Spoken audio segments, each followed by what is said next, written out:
মারিয়া বলেন তো কোন ব্যক্তি বেহেশতে প্রবেশ করবে না?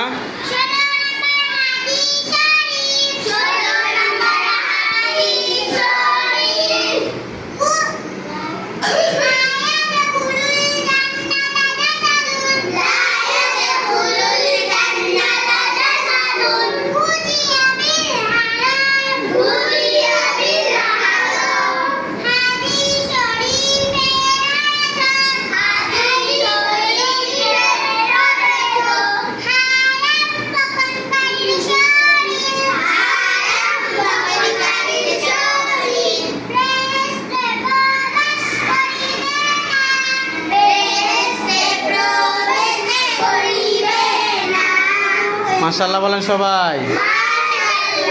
আমাদের প্রথম শ্রেণীর ছোট্ট মামুনি মারিয়া হাদিসের আলোকে বুঝিয়ে দিয়েছে কে বেহেশতে প্রবেশ করবে না।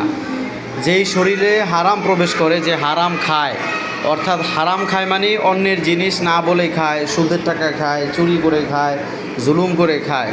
যেই শরীর হারাম ভক্ষণ করে, ভক্ষণ অর্থ হচ্ছে খাওয়া, যেই শরীর হারাম ভক্ষণ করে সেই শরীর বেহেশতে প্রবেশ করবে না।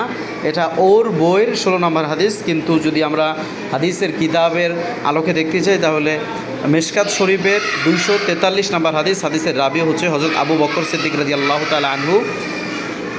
হুজুর সাল্লাল্লাহু আলাইহি সাল্লাম থেকে বর্ণনা করেছেন যে লা ইয়াদখুলুল জান্নাতা জাসাদুন গুদিয়া বিল হারাম, হারাম ভক্ষণকারী শরীর বেহেশতে প্রবেশ করবে না। যেই শরীরের মধ্যে হারাম ঢোকে, সুদের টাকা হোক, ঘুষের টাকা হোক, জুলুমের টাকা হোক, হ্যাঁ, এই শরীর আল্লাহ তাআলা কখনো বেহেশতে প্রবেশ করার অনুমতি দিবেন না। আল্লাহ রাব্বুল আলামিন আমাদের সকলকে হারাম থেকে বেঁচে থেকে হালাল পথে অবিচল থাকার তৌফিক দান করুক।